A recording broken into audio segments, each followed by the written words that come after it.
अस्सलामुअलैकुम टू आल संगात। क्या हाल है जनाब? ठीक ठाक हो? उम्मीद करें सारे भैन भरा ठीक ठाक हो सन। अल्लाह पाक सारे भरावां दे माल जान इज़्ज़त आबरू हर शे दी हिफाजत फरमाए ते अल्लाह पाक सारे मुसलमानां दियां बच्चियां दे नसीब अच्छे फरमाए।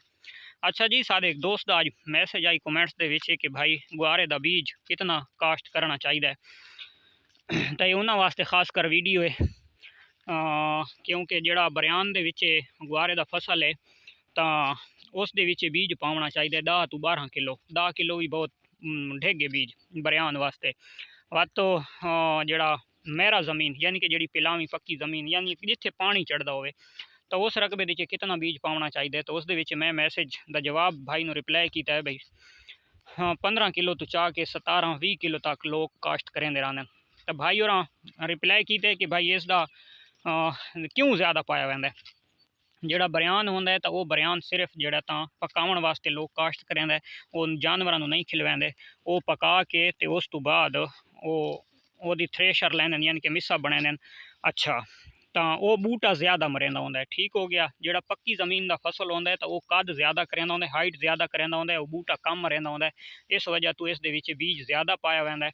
और ज़्यादातर बीज इस वजह तो लोग पैने कि भाई गुआरा शायद उस टाइम घाद उत्ते लोग सादे कोल परचेज कर गिने खरीद गिने तो बात गुआरा घट हो तो रेट अच्छा मिल वैंदा है। यानी कि सावे गुआरे दे विच भी यानी कि ज़मीनदार पैसा कमा गिंदा है।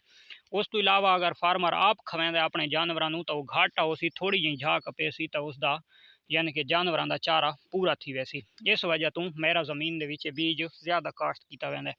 ये अपनी जा है, ये परले पासों दो पक्खियां जड़ियां पईयां तो उत्थे असां काश्त किया है, मोठ काश्त किते ते इदे तकरीबन 6 कनालां जाए। 6 कनालां दे कम उस कम असां बीज पाए 15 किलो। ठीक है, 15 तो 16 किलो तकरीबन मैं तोल के तो नहीं पाया, 15-16 किलो इस दे विच बीज पा के काश्त थी पी है। ये पक्की ज़मीन है, वटे तो नज़र आते पे सन। इस गुआरे दे कोई बारिशां आवड़ सन, अगर बारिशां फर्ज करो नहीं आनियां तो असां एक दो पानी लसां तो इसकी हाइट थी वैसी बहुत ज़्यादा असां कप के तो जानवरों भी खवा सकते हैं। जिस टाइम यानी कि चारे की किल्लत होंगी है, परेशानी होंगी है तो उस टाइम ये गुआरा सानू बहुत सारा फायदा देसी। और कोई बंदा अगर साढ़े को सावा परचेज करे सी तो उस दे विच भी अच्छी खासी इनकम बंदे दी बन वैंदी है ज़मीनदार दी।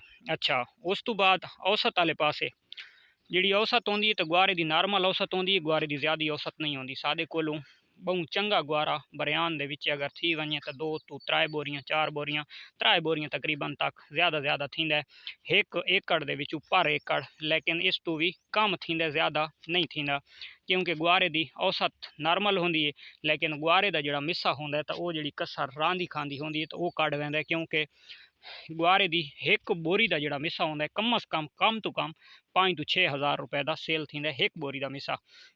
तो ये तुस हुण दे पे सो अलहमदुलिल्लाह ये अपने मोठ काश्त है और मोठ फुटे पैन तो ये अस इंशाल्लाह अपनिया भेदा खवैसूँ। इस मोठ ते गुआरा काश्त है। ये अस सिर्फ गुआरा काश्त किया है। उदे गुआरा इस टाइम अस गुआरा कम उस कम 5.5 तो 6 एकड़ यानी कि गुआरा असा अपने जानवरों वास्ते काश्त कर छोड़ा है। यानी कि जोड़ा खुश्क चारा अस बनावना है। अगर सानू किल्लत थी गई चारे की तो असा इस कोई खवाई भी सां तो ज़्यादा 4 कनाल जानवर खा वैसन तो उस तो इलावा जोड़ा हो सी तो वह सारे दे अस खुश्क करके तो इंशाल्लाह मिस्सा बनाएसूँ। तो ये हुण मूंगियां दी स्प्रेयां सारे कोलों शुरू हैं माशाल्लाह। वो परले पास ही लगा वदा बंदा यही सामने लगा वदा है।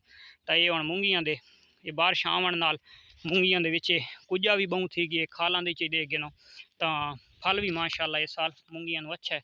जो नसीब दे विच हो सी इंशाल्लाह ज़मीनदार दे तो मिलसी और इंशाल्लाह अल्लाह करे अच्छी फसलां थीवन ताकि मिस्सा वाफिर मिकदार दे विच थी सी। और वाफिर मिकदार वाला मिस्सा सानू कम पैसों के कम प्राइस दे विच परचेज करना आसान थी वैसी इंशाल्लाह। तो ये है जनाब गुआरे की वीडियो। जेड़े भिरा गुआरा काश्त करना चाहते तो बिल्कुल खास मौसम है ये सावन का, गुआरे नूं काश्त किया वने। कम सेबे दे उत्ते भी इस मौसम के गुआरा यानी कि उग आंदा है, जर्मीनेशन उसकी हो वैंदी है।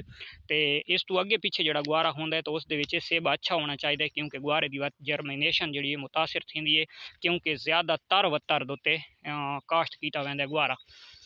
ਜਿਹੜੇ ਇਲਾਕਿਆਂ ਦੇ ਵਿੱਚ ਪਹਾੜੀ ਇਲਾਕਿਆਂ ਦੇ ਵਿੱਚ ਜਿਹਦੇ ਭਰਾਵਾਂ ਕੋਲ ਅਗਰ ਜ਼ਮੀਨਾਂ ਪਈਆਂ ਫਾਰਮਿੰਗ ਦਾ ਸ਼ੌਕ ਕਰਿੰਦੇ ਪੈਣ ਤਾਂ ਉਹਨਾਂ ਵਾਸਤੇ ਸਾਡਾ ਮੈਸੇਜ ਹੈ, अगर तुसां काश्त करना चाहते हो तो जिन्नी बारिश आवे तो तुसां जनाब काश्त कर दो। पर एकड़ अगर बरियान है 10 तो 12 किलो बीज का छट्टा करके तो उत्ते सिर्फ हिक्को हल देना, सिर्फ सी दो चा। उस तो बाद कोई भरा अगर पूछन भाई असां ड्रिल कर सकते हैं तो बिल्कुल तुसां ड्रिल कर सकते हो, लेकिन मूंगी वाली ड्रिल कर सकते हो। उस दे विच तुसां वत भी तकरीबन 10 तो 11 किलो बीज रख के ते तुसां ड्रिल कर सकते हो।